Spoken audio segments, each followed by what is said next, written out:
Sabda TV.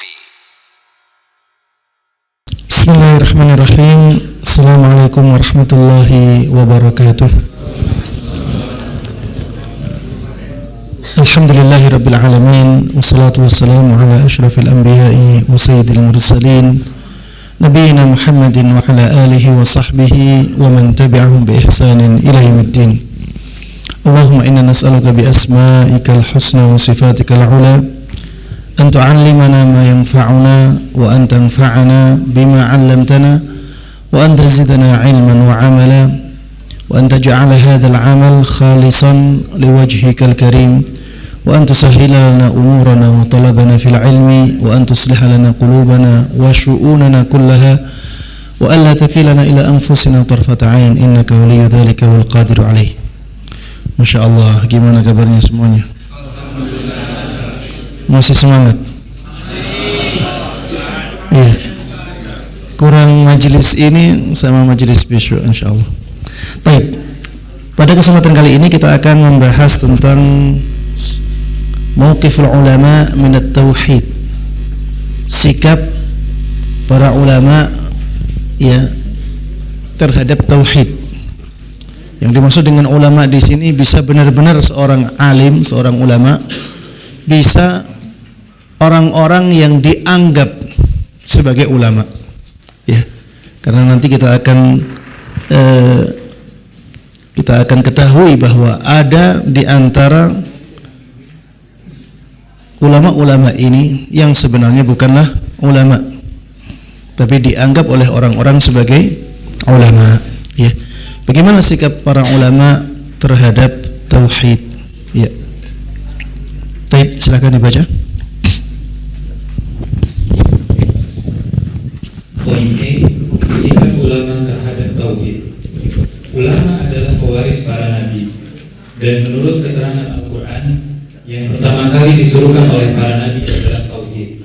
Sebagaimana disebutkan Allah dalam firman-Nya, "Walaqad ba'atsna fi kulli ummatin rasulan an ibudullaha wajtanibut taghut." Dan sesungguhnya kami telah mengutus Rasul pada tiap-tiap umat untuk menyerukan sembahlah Allah saja dan jauhilah taghut. Surat An-Nahl ayat 36. Karena itu wajib bagi setiap ulama untuk memulai dakwahnya sebagaimana para Rasul memulai, yakni pertama kali menyuruh manusia kepada mengesahkan Allah dalam segala bentuk peribadatan, terutama dalam berdoa, sebagaimana disabdakan Rasulullah SAW, "Doa'u huwal ibadah." Doa adalah ibadah. Hadis riwayat At-Tirmidzi, ia berkata hadis hasan sahih. Saat ini kebanyakan umat Islam terjerumus ke dalam perbuatan syirik dan berdoa atau memohon kepada selain Allah. Hal inilah yang menyebabkan kesengsaraan mereka dan umat-umat terdahulu. Allah membinasakan umat-umat terdahulu karena mereka berdoa dan beribadah kepada selain Allah, seperti kepada para wali, orang-orang salih, dan sebagainya. Adapun sikap ulama terhadap tauhid dan dalam memerangi syirik terdapat beberapa tingkatan. 1. Tingkatan paling utama. Mereka adalah ulama yang memahami tauhid, memahami arti penting tauhid dan macam-macamnya. Mereka mengetahui syirik dan macam-macamnya. Selanjutnya para ulama itu melaksanakan kewajiban mereka, yaitu menjelaskan tentang tauhid dan syirik kepada manusia dengan menggunakan hujjah atau dalil dari kitab suci Al-Quran dan hadis-hadis sahih. Para ulama itu tak jarang sebagaimana para nabi dituduh dengan berbagai macam tuduhan bohong, tetapi mereka sabar dan sabar. Syiar dan semboyan mereka adalah firman Allah, "Wasbir 'ala ma yaquluna wahjurhum hajran jamila." Dan bersabarlah terhadap apa yang mereka ucapkan dan jauhilah mereka dengan cara yang baik. Surat Al-Muzammil ayat 10. Dahulu kala Luqman Al-Hakim mewasiatkan kepada putranya seperti dituturkan dalam firman Allah, "Ya bunayya aqimus salata wa'mur bil ma'ruf wanha 'anil munkari wasbir 'ala ma asaba inna dzalika min 'azmil umur." Hai anakku, dirikanlah salat dan suruhlah manusia mengerjakan yang baik, dan cegahlah mereka dari perbuatan yang mungkar, dan bersabarlah terhadap apa yang menimpa kamu. Sesungguhnya yang demikian itu termasuk hal-hal yang diwajibkan oleh Allah. Surat Luqman ayat 17. Baik, ikhwati fillah rahimana wa rahimakumullah. Ya, pembahasan ini menjelaskan tentang tingkatan-tingkatan para ulama, ya, dilihat dari sikap mereka terhadap tauhid. Ada ulama-ulama yang benar-benar memahami tauhid dengan baik, dan mereka mendakwahkan tauhid itu kepada manusia. Inilah ulama yang paling mulia, karena dia mendakwahkan sesuatu yang paling mulia, dan dia juga mendakwahkan sesuatu yang paling dibutuhkan oleh manusia, terutama kaum muslimin di zaman akhir seperti ini. Ya, beliau menyebutkan di sini bahwa saat ini kebanyakan umat Islam terjerumus ke dalam perbuatan kesyirikan yang bentuknya adalah berdoa memohon kepada selain Allah Subhanahu wa taala. Makanya, ya, orang-orang yang mengingatkan manusia dari tindakan kesyirikan berdoa kepada selain Allah Subhanahu wa taala seringkali langsung dicaci maki, dicela, direndahkan, dituduh dengan tuduhan-tuduhan yang dusta, disebut sebagai Wahabi dan seterusnya. Karena memang, ya, kalau kita melihat keadaan kaum muslimin saat ini, banyak sekali dari mereka yang terjatuh ke dalam kesyirikan ini. Maka ini menjadi PR besar, ya, bagi kita semuanya, kaum muslimin, agar kita memperbaiki keadaan ini. Kalau kita ingin kaum muslimin kuat, bisa mengalahkan musuh-musuh mereka, maka harusnya kita memulai perubahan atau perbaikan itu dari pondasi agamanya, yaitu dari tauhid dan memerangi kesyirikan. Kalau kita ingin membangun bangunan yang tinggi dan kuat, tapi kita tidak memperhatikan pondasinya, maka itu perbuatan yang sia-sia. Kita ingin kaum muslimin jaya, kita ingin kaum muslimin menjadi sangat kuat, ya jangan bermimpi untuk bisa mendapatkan keinginan tersebut kalau kita tidak memperhatikan tauhid kaum muslimin. Musuh-musuh Islam itu tahu apa yang menjadikan kaum muslimin kuat. Makanya mereka berusaha sekuat tenaga bagaimana menjauhkan kaum muslimin dari sebab ini. Dan yang menjadikan kaum muslimin itu menjadi sangat kuat sekali lahir batinnya adalah tauhid itu. Makanya antum kalau melihat, ya, buku-buku yang diajarkan di sekolah-sekolah, antum akan lihat bahwa tauhid itu yang paling disingkirkan, tauhid yang paling jauh. Yang diajarkan tentang akhlak, ya, tentang fikih. Benar, ini penting, akhlak penting, fikih penting. Tapi sebenarnya yang lebih penting dari itu adalah tentang tauhid, tentang akidah, tentang keimanan. Tapi itu dijauhkan dari kaum muslim. Bahkan di zaman ini, ya, ada usaha-usaha bagaimana agar kaum muslimin itu pobi dengan istilah-istilah yang syar'i. Istilah-istilah kesyirikan tidak boleh disebut, jangan sebutlah istilah kesyirikan, nanti banyak yang tersinggung. Istilah bid'ah janganlah disebut, istilah kafir nggak usah disebut. Ya, istilah-istilah yang syar'i seperti itu malah dijadikan sebagai momok. Padahal itu yang disebutkan di dalam Al-Quran, Itu yang disebutkan di dalam hadis Nabi SAW, dan itu sangat berkaitan dengan dasar keislaman kita. Itu berkaitan dengan syahadatain kita. La ilaha illallah itu juga sangat berkaitan dengan kesyirikan. Itu juga sangat berkaitan dengan kata-kata kafir. Yang tidak bersyahadat jadinya apa? Ya, kafir. Istilah bid'ah sangat berkaitan dengan syahadat Muhammadur Rasulullah. Yang melakukan ibadah tidak sesuai dengan tuntunan beliau, jadinya apa? Dia terjatuh ke dalam kebid'ahan. Kata-kata yang seperti ini mulai diperangi. Ya. Ini jelas ya, sesuatu yang mengkhawatirkan. Maka ya, kita harus ya melawan gerakan-gerakan yang seperti ini, penggiringan opini kaum muslimin. Kita harus terus untuk berusaha mendakwahkan tauhid, karena inilah yang paling dibutuhkan oleh kaum muslimin saat ini. Bukan berarti kita harus misalnya menyebarkan atau membuka kajian kitab tauhid, tidak harus seperti itu. Tapi apapun yang kita ajarkan, kita selipkan tauhid, kita selipkan tentang akidah, agar kaum muslimin punya keyakinan tentang keimanan, tentang akidah yang kuat. Baik, silakan. Tingkatan kedua, mereka adalah ulama yang meremehkan dakwah kepada tauhid yang menjadi dasar agama Islam.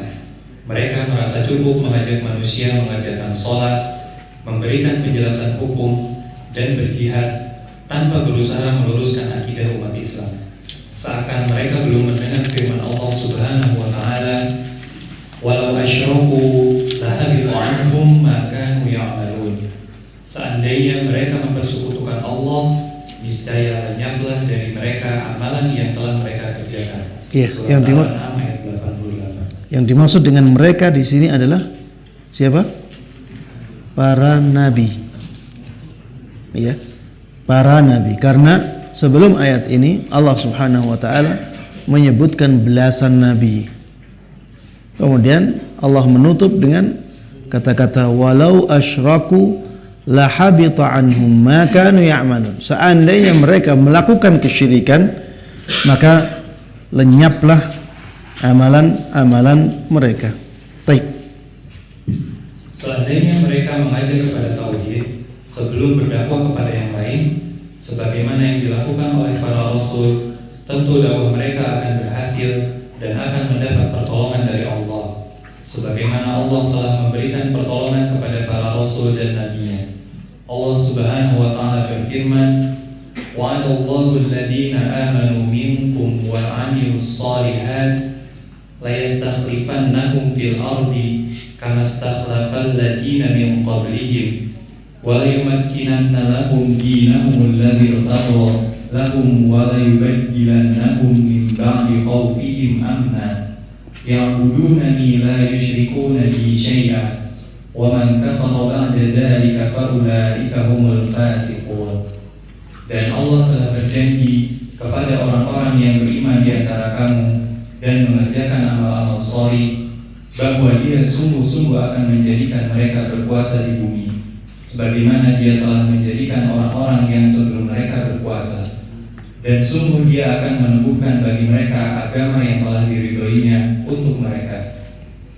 Dan Dia benar-benar akan menukar keadaan mereka sesudah mereka berada dalam ketakutan menjadi aman sentosa. Mereka tetap menyembahku dengan tiada mempersekutukan sesuatu apapun dengan aku. Dan barang siapa tetap kafir sesudah janji itu, maka mereka itulah orang-orang yang fasik. Surat An-Nur ayat 55. Karena itu, syarat paling asasi untuk mendapatkan pertolongan Allah adalah tauhid dan tidak menyekutukan Allah dengan sesuatu apapun. Ya, yang kedua adalah ulama-ulama yang faham tentang tauhid tapi kurang mementingkan tauhid, sehingga lebih mengedepankan sisi-sisi lain dalam agama.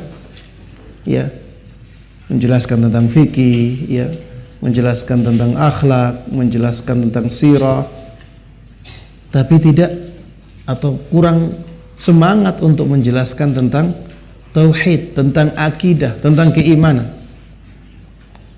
Ini ulama-ulama yang seperti ini, ya, di bawah ulama-ulama yang tadi, mereka memahami tauhid dan mendakwahkan tauhid itu kepada manusia, memahami kesyirikan dan memperingatkan manusia agar tidak terjatuh ke dalam kesyirikan. Yang kedua ini, mereka faham tauhid, mereka faham syirik, tapi kurang mementingkan sisi itu. Jadi dalam dakwahnya ya kurang banyak menyinggung tentang tauhid, yang disinggung tentang sisi-sisi lain dalam agama Islam. Ya, ini ya kurang afdal ya. Yang lebih afdal bagi orang-orang yang paham tentang tauhid dan syirik adalah mementingkan dakwah tauhid dalam setiap langkahnya dan perjuangannya. Yang ketiga, tingkatan ketiga, mereka adalah ulama dan para dai yang meninggalkan dakwah kepada tauhid dan tidak memerangi syirik karena takut ancaman manusia atau takut kehilangan pekerjaan dan kedudukan mereka. Karena itu mereka menyembunyikan ilmu yang diperintahkan Allah agar disampaikan kepada manusia. Bagi mereka adalah firman Allah, Innal ladzina yaktumuna ma anzalna minal bayyinati wal huda min ba'di ma bayyanahu lin-nasi fil kitab ulaika yal'anuhumullahu wa yal'anuhumul la'inun. Sesungguhnya orang-orang yang menyembunyikan apa yang telah kami turunkan berupa keterangan yang jelas dan petunjuk setelah kami menerangkannya kepada manusia dalam Alkitab, mereka dilaknat Allah dan dilaknat pula oleh semua makhluk yang dapat melaknat. Surat Al-Baqarah ayat 159. Semestinya para dai adalah sebagaimana difirmankan Allah, alladzina yuballighuna risalatillahi wa yakhshawnahu wa la yakhshawna ahadan illa Allah, yaitu orang-orang yang menyampaikan risalah-risalah Allah, mereka takut kepadanya dan mereka tidak merasa takut kepada seorang pun selain kepada Allah. Surat Al-Ahzab ayat 39. Dalam kaitan ini, Rasulullah SAW bersabda, "Man katama ilman aljamahu Allahu bilijamin min nar."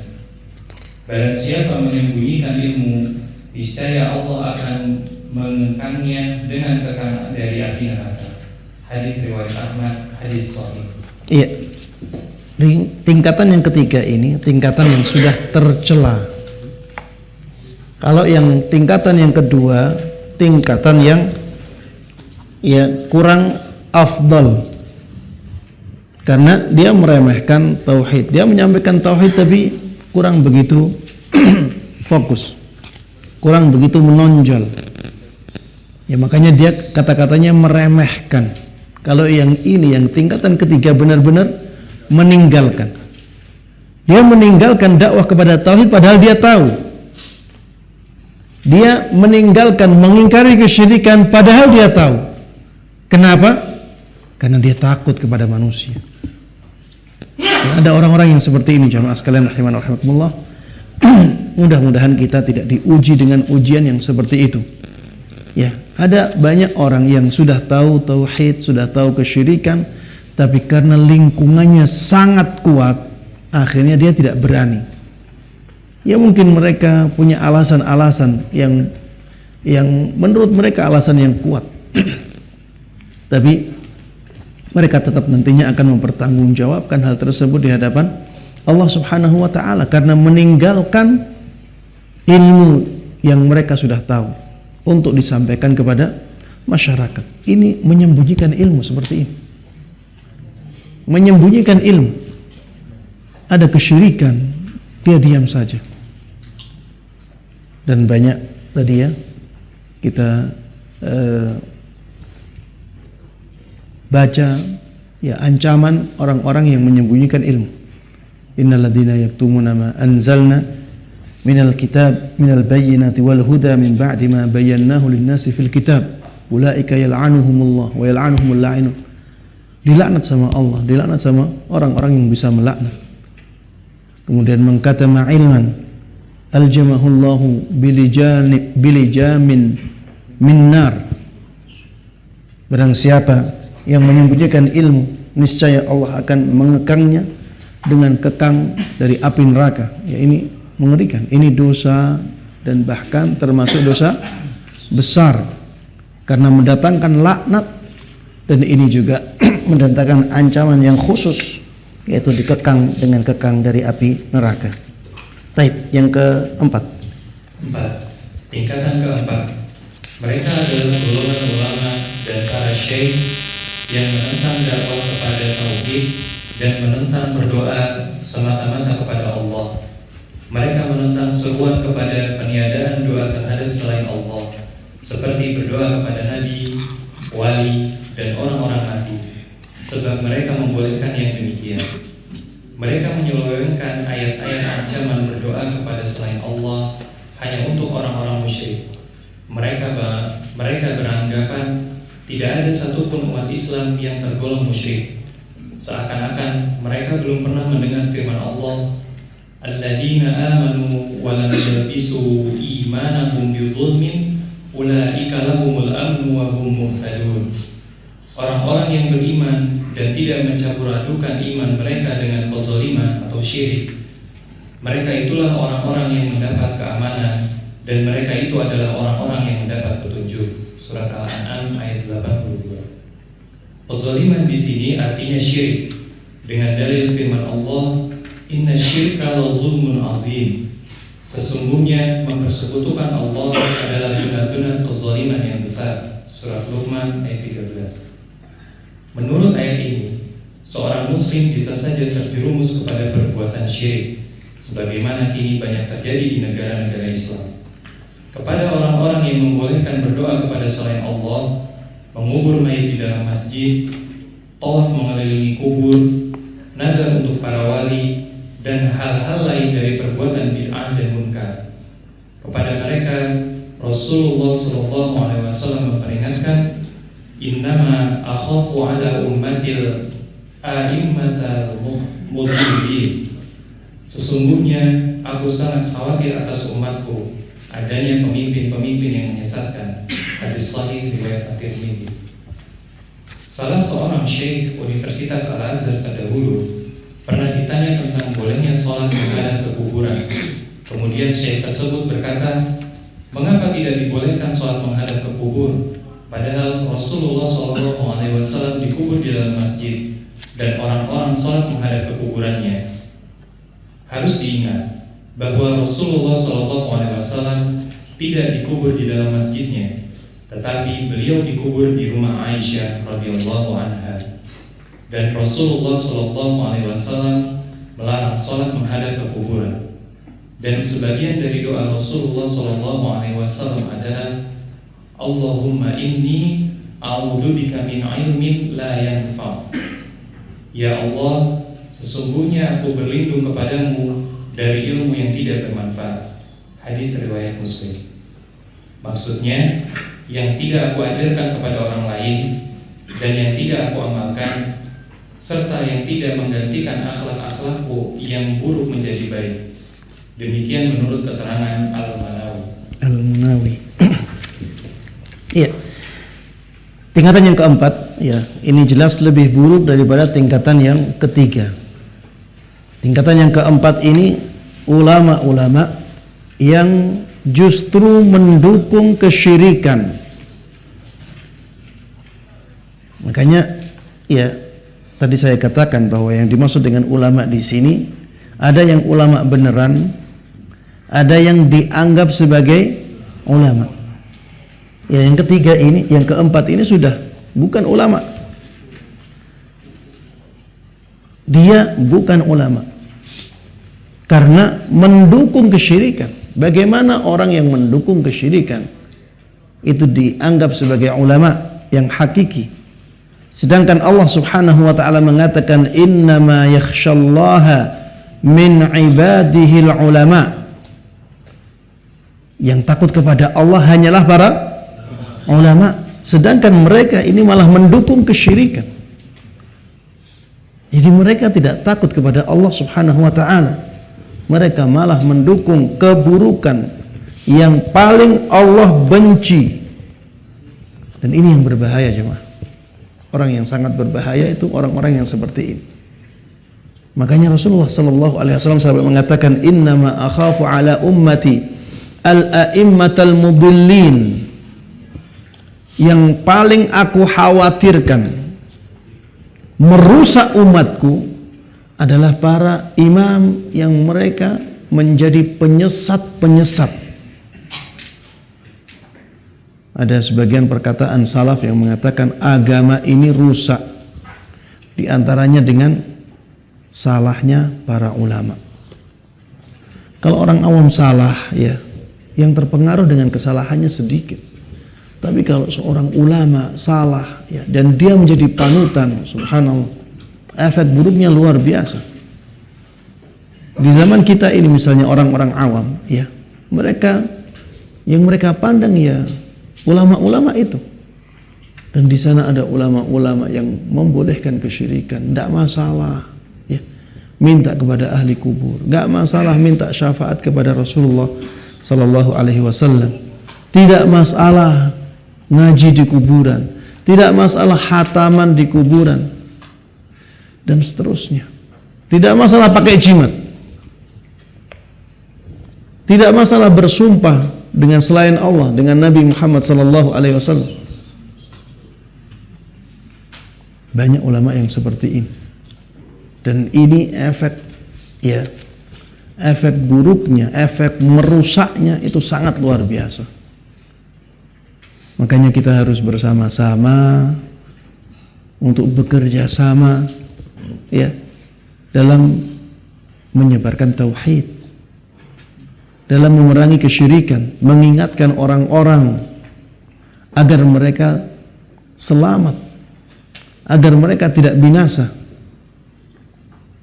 Kalau misalnya, ya, di majelis ini yang menyuarakan tentang tauhid dan bahaya syirik itu ana saja, orang-orang akan mengatakan, satu orang. Walaupun, ya, mereka melihat ini seorang doktor, ini seorang yang terpelajar. Tapi kalau satu orang, efek atau pengaruh dari suaranya masih kurang kuat. Tapi kalau misalnya di sini ada 100 orang, 150 orang, semuanya menyuarakan bahwa ini kesyirikan, jangan sampai dilakukan. Yang sesuai dengan nilai tauhid adalah yang ini. Kalau 100 orang, 120 orang, 150 orang, walaupun itu di bawah, ya, maksudnya tingkatan keilmuannya biasa-biasa saja. Tapi kalau banyak, efek dari perkataan itu sangat luar biasa. Makanya jangan remehkan, ya, usaha kita walaupun kita orang biasa dalam menyebarkan tauhid, dalam mengingkari kesyirikan, ya, agar, ya, banyak orang yang tersadarkan. Ya, kadang-kadang orang lebih menerima perkataan orang awam, kadang-kadang orang lebih menerima perkataan ahli dunia, orang kaya misalnya. Kadang-kadang orang lebih menerima perkataan seorang dokter, ya. Kadang-kadang orang lebih menerima perkataan seorang yang punya kedudukan daripada mendengar langsung dari ustadznya. Makanya kita harus saling mengisi, jamaah. Kita harus saling bekerja sama. Ta'awun 'alal birri wat taqwa. Saling tolong menolong dalam kebaikan, dalam menyebarkan tauhid, dalam memerangi kesyirikan yang sudah menyebar di negara-negara kaum muslimin sejak ratusan tahun yang lalu. Kalau antum berkeliling ke negara-negara Islam, kebanyakan, makanya tadi musannif mengatakan kebanyakan kaum muslimin terjatuh ke dalam kesyirikan. Memang itulah yang terjadi di kebanyakan negara kaum muslimin.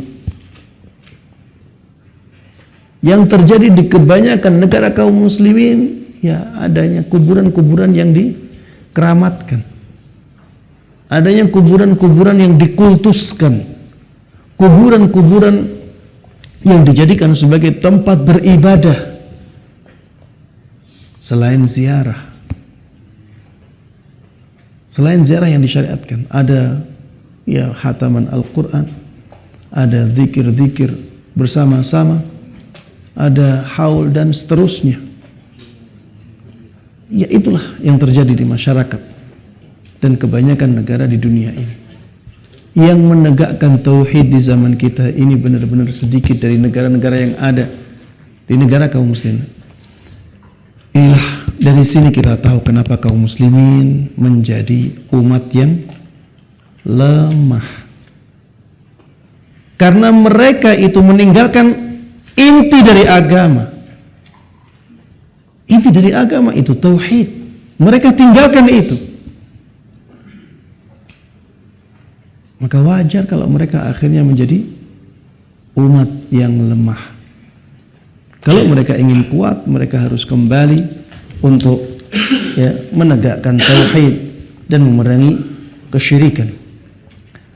Taib jamaah sekalian rahimana wa rahimakumullah. Ya, ini beliau memberikan contoh ya. Ada orang ditanya tentang salat menghadap kuburan ya. Malah jawabannya kenapa enggak boleh? Bukannya Rasulullah sallallahu alaihi wasallam kuburannya di Masjid Nabawi, di dalam masjid. Bukankah kaum muslimin menghadap ke kuburannya Rasulullah sallallahu alaihi wasallam ketika salat? Jamaah sekalian rahimana wa rahimakumullah, ini syubhat yang dari dulu sudah disampaikan, dilontarkan. Dan dari dulu juga sudah dijawab oleh para ulama Ahlus Sunnah wal Jamaah. Kalau ditanya apakah kuburan Rasulullah sallallahu alaihi wasallam itu di dalam masjid? Apa jawabannya? Hah? Tidak. Iya. Jadi kuburannya Rasulullah sallallahu alaihi wasallam itu sebenarnya di luar masjid. Sebenarnya di luar masjid. Apakah rumah Rasulullah sallallahu alaihi wasallam di dalam masjid? Tidak, di luar masjid. Makanya Rasulullah sallallahu alaihi wasallam dahulu ketika azan berkumandang, beliau keluar dari rumahnya untuk menuju masjid. Itu menunjukkan bahwa Rasulullah sallallahu alaihi wasallam rumahnya dahulu di luar. Baik. Rasulullah sallallahu alaihi wasallam kemudian wafat. Dikuburkan di mana? Di rumah beliau, di kamar ya Aisyah radhiyallahu taala anha. Berarti sampai Rasulullah sallallahu alaihi wasallam wafat, beliau kuburannya masih di luar masjid. Kemudian ada perluasan sampai perluasan itu mengelilingi rumah Rasulullah sallallahu alaihi wasallam yang dijadikan sebagai makam beliau. Kalau ditanya, rumah Rasulullah sallallahu alaihi wasallam apakah sekarang menjadi masjid? Tidak. Rumah Rasulullah sallallahu alaihi wasallam tidak menjadi masjid, dia tetap menjadi tempat kuburannya beliau. Ya ini seperti misalnya kita punya sawah. Kita punya sawah. Dan kita nggak punya akses untuk masuk ke sawah itu. Aksesnya cuma ya galangan-galangan itu, pembatas-pembatas itu. Aksesnya di situ. Kemudian sawah kita di sekitarnya dibeli oleh satu orang, sehingga sawah kita benar-benar di dalam tanahnya orang tersebut. Kemudian orang tersebut bangun masjid. Orang tersebut bangun masjid di tanah-tanah yang berada di sekitar tanah kita. Apakah kita katakan tanah kita menjadi masjid? Enggak. Kalau misalnya ya ada orang ngubur, ya, saya jadikan itu sebagai kuburan dan ada orang ngubur di situ. Apakah kita katakan kuburannya di dalam masjid? Enggak. Itulah yang terjadi pada kuburan Rasulullah sallallahu alaihi wasallam. Jadi kalau ada yang mengatakan Rasulullah dikubur di masjid, itu jelas salah. Dari dulu Rasulullah sallallahu alaihi wasallam dikubur di rumahnya, dan rumahnya bukan masjid. Alaihi salatu wassalam. Hanya saja ada pelebaran Masjid Nabawi yang akhirnya mengelilingi rumah Rasulullah sallallahu alaihi wasallam. Rumah beliau tetap rumah beliau. tempat kuburan beliau tetap tempat kuburan beliau, yaitu rumah itu. Sehingga tidak bisa dikatakan bahwa kuburan Rasulullah Sallallahu Alaihi Wasallam itu di dalam masjid, ya. Baik, ya. Dan keadaan kaum muslimin yang menghadap, ya, ketika sholat menghadap kuburan Rasulullah Sallallahu Alaihi Wasallam ini juga tidak bisa dikatakan seperti itu, ya. Tidak bisa dikatakan seperti itu karena kuburan itu sudah dikelilingi oleh 3 tembok, bahkan 4 tembok, ya, dengan yang kelihatan sekarang. Jadi kalau misalnya, ya, kita di sini menghadapnya ke sana, ada rumah di depan pelataran ini, ada rumah di depan pelataran ini. Kemudian kita sholat di sini. Apakah ketika kita sholat di sini kita dikatakan kita menghadap ke rumah itu? Kita katakan enggak, kan sudah terpisah. Sudah terpisah dengan tembok kita, ya. Dan rumahnya pun ada temboknya, ada pagarnya. Kalau misalnya, ya, di depan rumah ini ada tembok, di dalam tembok tersebut ada kuburan, kita sholat di sini. Apakah kita dikatakan sholat menghadap ke kuburan? Jawabannya enggak, karena sudah ada pagar. Di kuburan Rasulullah Sallallahu Alaihi Wasallam itu pagarnya sampai 3. Jadi pagar pertama itu kotak, sebagaimana bentuk kamarnya ibunda Aisyah radhiyallahu taala anha. Kemudian setelah itu, ya, ada pagar lagi, ada tembok lagi yang bentuknya seperti apa, ya? Seperti segitiga tapi ada sisinya yang panjang. Apa? Prisma. Ya, seperti prisma. Setelah itu dibangun lagi tembok kotak lagi. Sudah 3. Setelah itu yang ada sekarang, yang kelihatan itu. Jadi sebenarnya sudah benar-benar dipisahkan dari masjid. Tapi karena memang perluasan itu akhirnya terjadi pada semua sisi, ya, kelihatannya seperti di dalam masjid, padahal sebenarnya tidak. Dan para ulama, ya, sudah berusaha untuk menjadikan kuburan itu benar-benar dihukumi di luar masjid. Ini termasuk, ya, penjagaan Allah Subhanahu wa taala, ya, terhadap kuburan beliau agar kuburannya tidak di dalam masjid. Ya, jadi jangan didengar, ya, orang mengatakan ini Rasulullah dikubur di masjid. Jelas Rasulullah tidak dikubur di masjid. Rasulullah Sallallahu Alaihi Wasallam dikubur di rumah beliau.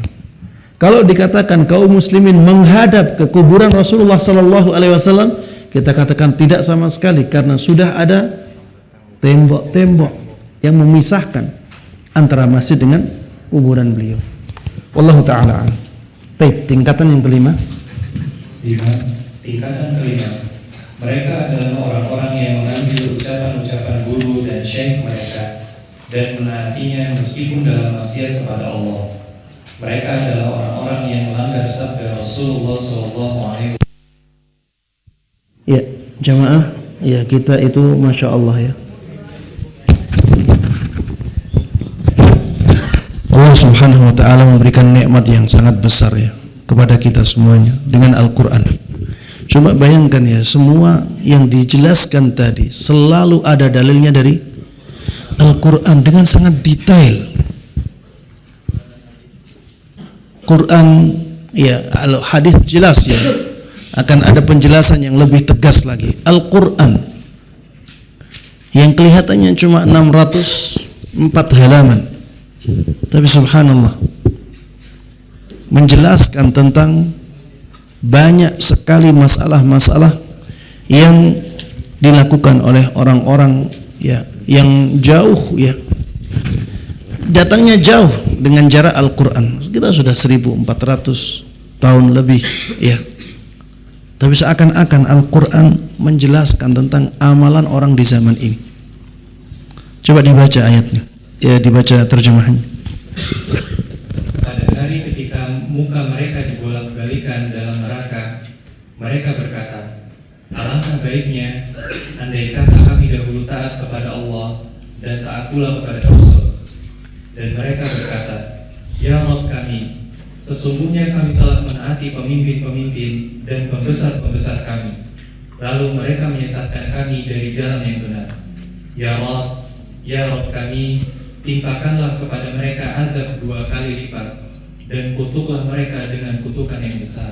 Al-Ahzab ayat 66 sampai 68. Ya, penyesalan yang seperti ini tidak ada gunanya lagi. Mereka sudah di neraka. Sudah. Walaupun kesesatan mereka karena menaati pemimpin-pemimpin mereka, tetap saja mereka masuk ke neraka. Baik, dibaca lagi Ibnu Katsir. Ibnu Katsir yang menafsirkan ayat ini berkata, kami mengikuti para pemimpin dan pembesar dari para syekh dan guru kami dengan melanggar ketaatan kepada para rasul, dan kami mempercayai bahwa mereka memiliki sesuatu kebenaran dan berada di atas sesuatu, tetapi kenyataannya mereka bukanlah apa-apa. Iya, jamaah sekalian rahimakumullah, tingkatan yang kelima ini tingkatannya orang-orang awam. Ya, orang-orang yang bukan ulama tapi dianggap sebagai ulama. Di sini mereka hanya bertaklid. Mereka hanya ikut-ikutan. Ya, mereka adalah orang yang mengambil ucapan-ucapan guru dan syekh mereka dan mentaatinya meskipun dalam maksiat kepada Allah Subhanahu wa taala. Ya, ini tingkatan yang paling rendah. Ya, ada banyak orang yang seperti ini. Ya, mereka hanya taklid buta, kemudian mereka mendakwahkan apa yang mereka ambil dari guru-guru mereka, padahal yaitu bukanlah ya ajaran Islam, tapi sangat bertentangan dengan agama Islam, sangat bertentangan dengan tauhid, sangat bertentangan dengan sunnah Nabi Sallallahu Alaihi Wasallam. Ya, mudah-mudahan Allah Subhanahu Wa Taala menyelamatkan kita dari keburukan-keburukan yang menimpa mereka. Amin amin ya rabbal alamin. Baik, ini kemarin kita sudah membaca sebagian tentang pengertian Wahabi. Ya, kita membaca sedikit ya tentang pengertian Wahabi yang belum kita baca, dan ini ringan ya, kita baca sekilas saja. Dibaca di halaman 62.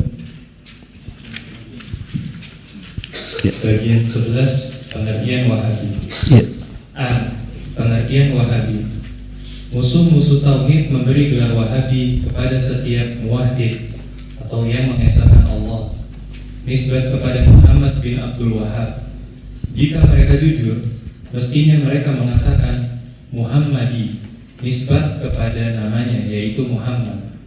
Betapapun begitu, ternyata Allah menghendaki nama Wahabi sebagai nisbat kepada Al-Wahhab atau yang Maha Pemberi, yaitu salah satu dari nama-nama Allah yang paling mulia, Asma al-Husna. Ya, jemaah, ini bukan berarti bukan berarti nama Wahabi itu nama yang baik. Ya, bukan berarti nama Wahabi itu bisa kita bangga-banggakan, karena ini julukan dari musuh-musuh dakwah, bukan keinginan para ulama tersebut untuk mendapatkan julukan ini. Dan yang mereka maksud sebagai Wahabi adalah ya sesuatu yang buruk. Maka jangan kita ikut-ikutan dengan ya gelar ini. Ini gelar keburukan. Baik. Jika Sufi menisbatkan namanya kepada jamaah yang memakai suf atau kain wol, maka sesungguhnya Wahabi menisbatkan diri mereka dengan Al-Wahhab atau yang Maha Pemberi, yaitu Allah yang memberikan tauhid dan meneguhkannya untuk berdakwah kepada tauhid. Baik, silakan. B. Muhammad bin Abdul Wahhab. Beliau dilahirkan di kota Uyainah, Najd pada tahun 1115 Hijriah. Hafal Al-Quran sebelum berusia 10 tahun. Belajar kepada ayahandanya madhab fikih Hambali, dan belajar hadis dan tafsir kepada para syekh dari berbagai negeri, terutama di kota Madinah. Beliau memahami tauhid dari kitab suci Al-Quran dan As-Sunnah atau hadis. Perasaan beliau tersentak setelah menyaksikan apa yang terjadi di negerinya Niger dan negeri-negeri lainnya yang beliau kunjungi berupa kesyirikan, khurafat, dan bid'ah. Demikian juga soal mengputuskan kubur, suatu hal yang bertentangan dengan ajaran Islam yang benar. Ia mendengar banyak wanita di negerinya bertawassul dengan pohon kurma yang besar. Mereka berkata, "Wahai pohon kurma yang paling agung dan besar, aku menginginkan suami sebelum setahun ini." Subhanallah. Ini benar-benar terjadi, jemaah. Jadi minta kepada pohon kurma. Minta kepada pohon kurma. Ya, pohon kurma apa? Kemampuan pohon kurma itu apa? Ya, dia membaca saja tidak bisa. Kurma gimana bisa membaca? Ya. Dia bernafas saja. Ya, gimana dia bernafas? Dia geser sesuatu yang ada di sampingnya saja tidak bisa. Gimana dimintai sesuatu? Dan ini yang terjadi ya, orang-orang yang meminta kepada ahli kubur itu juga subhanallah. Di mana pikiran mereka? Mengedipkan matanya saya tidak bisa, menggerakkan jarinya saya tidak bisa. Dia saja tidak bisa melindungi dirinya. Akhirnya kan rusak badannya. Bahkan mandi saja tidak bisa sendiri. Ada mayat yang bisa mandikan dirinya sendiri? Iya. Dia ke kuburan saja harus digotong banyak orang. Masuk ke kuburan harus gimana orang yang seperti ini dimintai hajat, dimintai pertolongan? Bagaimana orang yang seperti ini bisa mendatangkan manfaat? Sudah mati. Subhanallah. Baik. Ya, ini kita nikmati saja ya ceritanya. Barakallahu fikum. Di Hijaz, ia melihat pengkultusan kuburan para sahabat, keluarga Nabi atau Ahlul Bait, serta kuburan Rasulullah SAW. Hal yang sesungguhnya tidak boleh dilakukan kecuali hanya kepada Allah semata.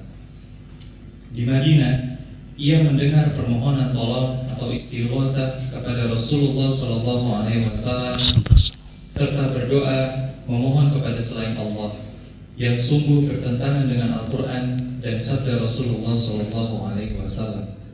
Al-Quran menegaskan, "Wala tad'u min dunillahi ma la yanfa'uka wa la yadurruk, fa in fa'alta fa innaka idzan minaz zalimin." Dan janganlah kamu menyembah apa-apa yang tidak memberi manfaat dan tidak pula memberi mudarat kepadamu selain Allah. Sebab jika kamu berbuat yang demikian itu, sesungguhnya kamu kalau begitu termasuk orang-orang yang zalim. Surah Yunus ayat 106. Zalim dalam ayat ini berarti syirik. Suatu kali Rasulullah SAW berkata kepada anak pamannya Abdullah bin Abbas, "Idza sa'alta fas'alillah wa idza sta'anta fasta'in billah." Jika engkau memohon, mohonlah kepada Allah, dan jika engkau meminta pertolongan, mintalah pertolongan kepada Allah. Hadis riwayat At-Tirmidzi, ia berkata hasan sahih. Syekh Muhammad bin Abdul Wahab menyeru kaumnya kepada tauhid dan berdoa memohon kepada Allah semata, sebab Dialah yang Maha Kuasa dan yang Maha Menciptakan. Sedangkan selainnya adalah lemah dan tak kuasa menolak bahaya dari dirinya dan dari orang lain. Adapun mahabbah atau cinta kepada orang salih adalah dengan mengikuti amal salihnya, tidak dengan menjadikannya sebagai perantara antara manusia dengan Allah, dan juga tidak menjadikannya sebagai tempat memohon selain Allah. Ya. Baik. Ya, seringkali orang-orang menjadikan perantara antara mereka dengan Allah Subhanahu wa taala. Perantara tersebut orang-orang yang dianggap saleh. Padahal Allah Subhanahu wa taala mengingkari tindakan orang-orang musyrikin yang mereka melakukan hal yang sama. Ma na'buduhum illa liyuqarribuna ilallahi zulfa. Tidaklah kami beribadah kepada mereka kecuali agar mereka bisa mendekatkan kami di sisi Allah Subhanahu wa taala. Bisa mendekatkan kami kepada Allah. Dan Allah Subhanahu wa taala tidak pernah menyuruh kita untuk mencari perantara.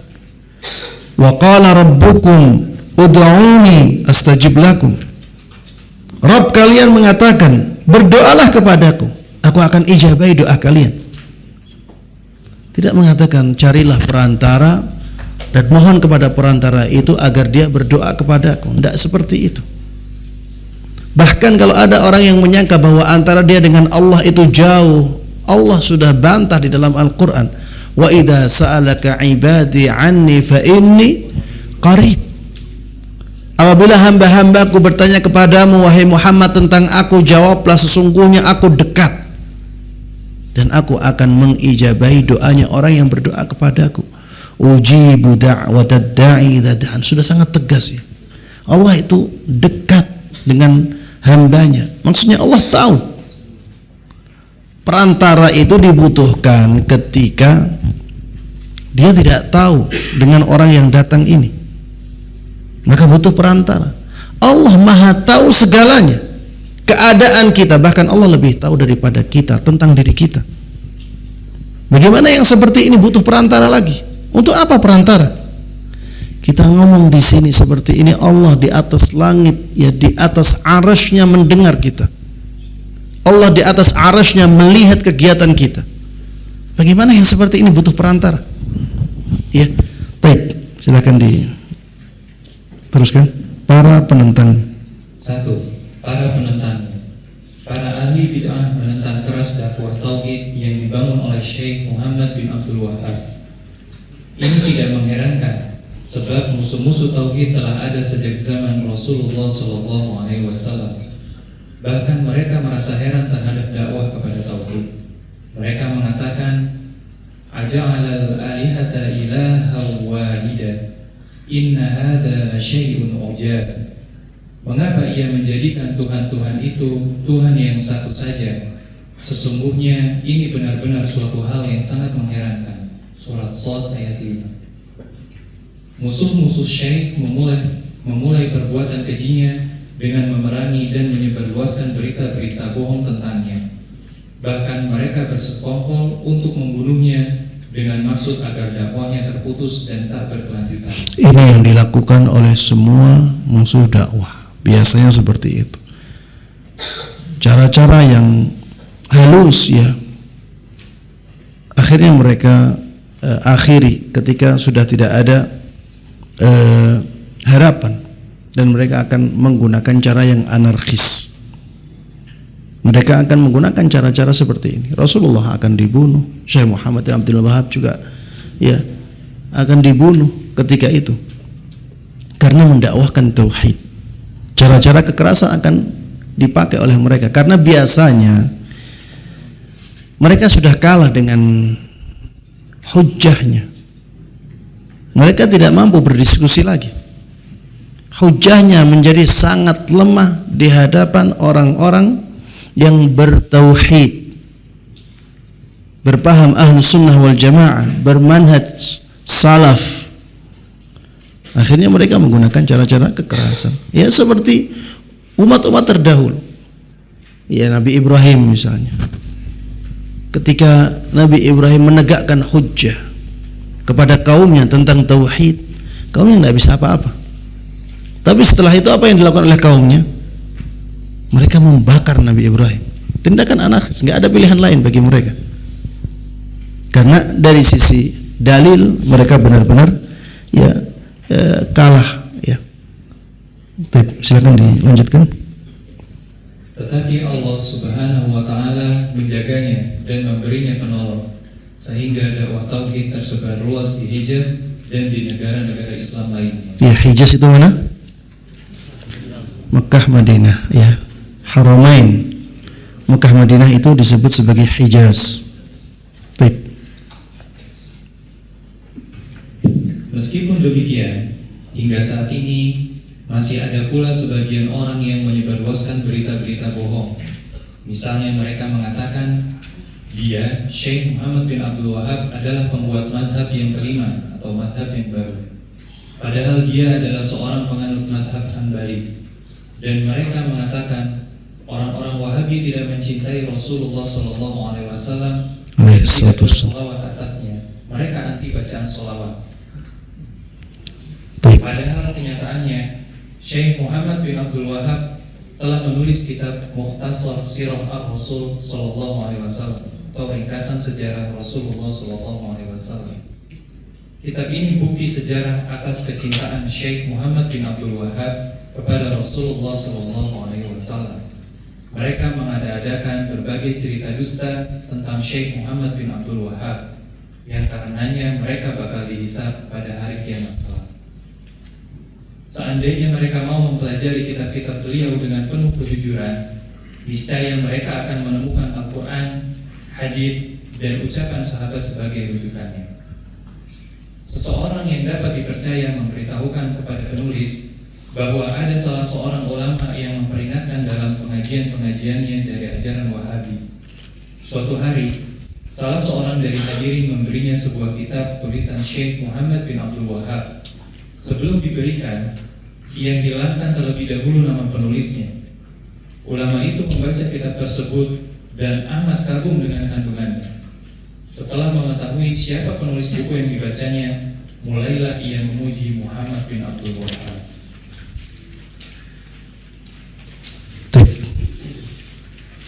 Dua. Dalam sebuah hadits disebutkan, Allahumma barik lana fi syamina wa fi yamanina, qalu wa fi najdina, qala hunalika zalazilu wal fitanu wa biha yadlu'u qarnu syaitan. Ya Allah, berilah berkah kepada kami di negeri Syam dan di negeri Yaman. Mereka berkata, dan di negeri Najd. Rasulullah SAW berkata, di sana banyak terjadi berbagai gempa dan fitnah, dan di sana tempat munculnya tanduk setan. Hadis riwayat Bukhari dan Muslim. Ya, ini beliau ingin membantah sebagian syubhat ya yang diarahkan kepada dakwah Syekh Muhammad ibn Abdul Wahab.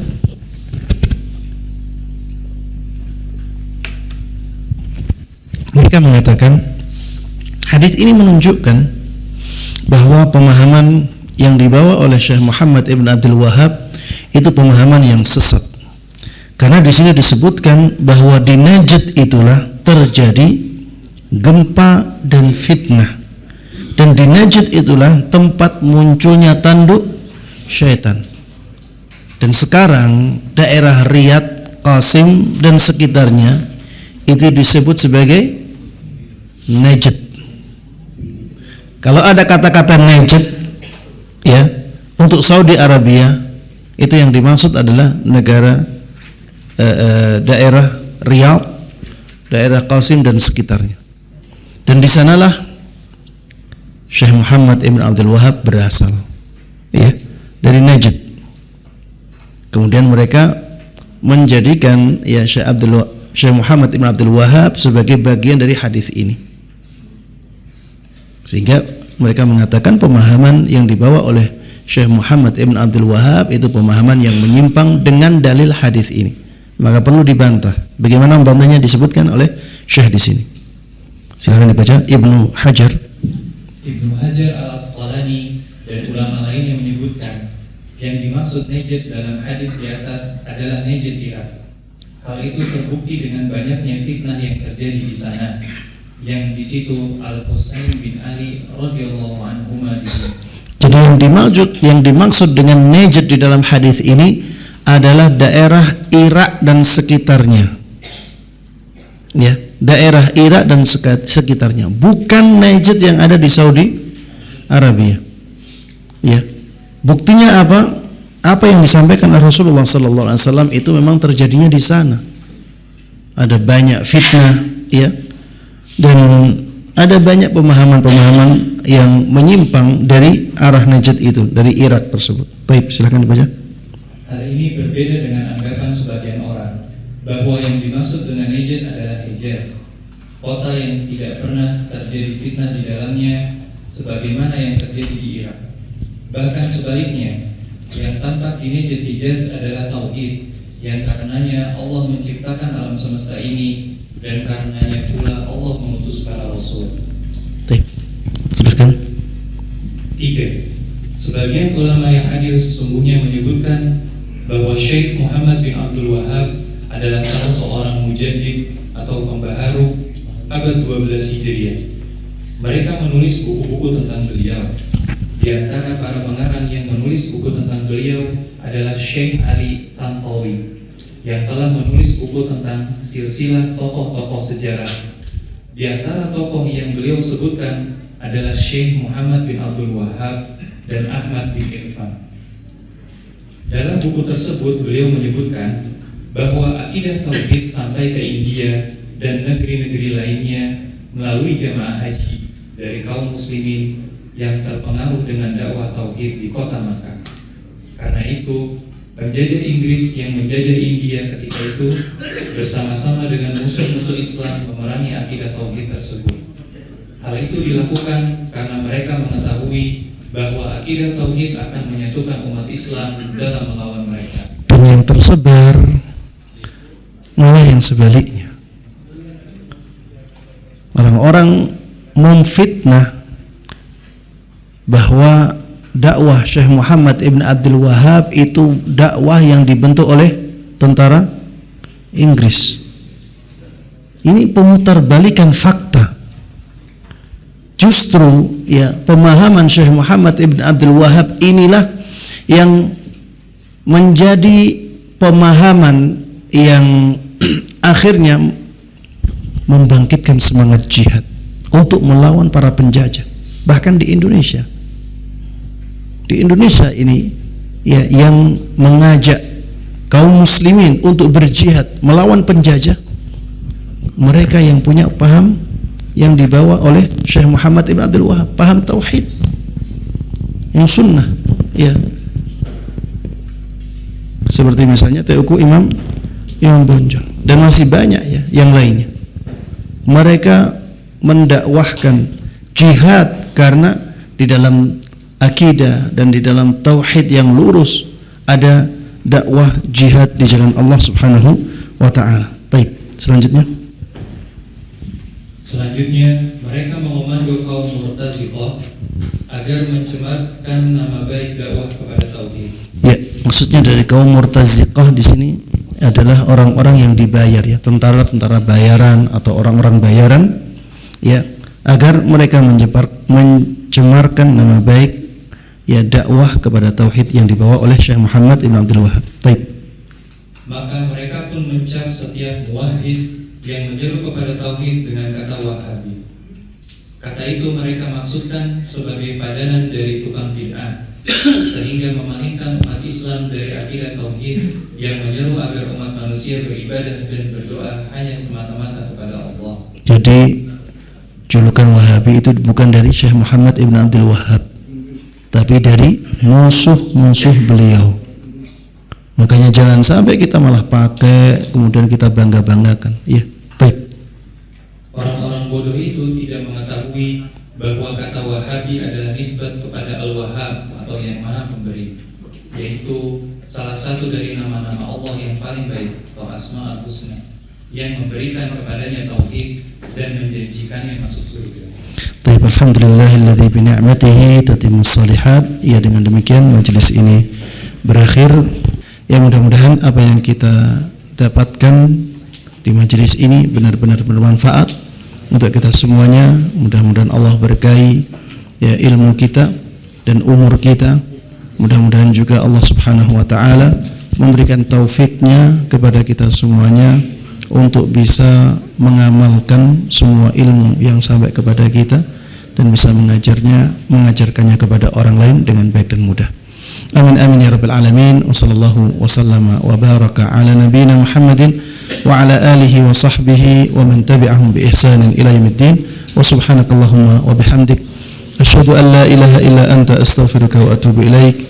Assalamualaikum warahmatullahi wabarakatuh.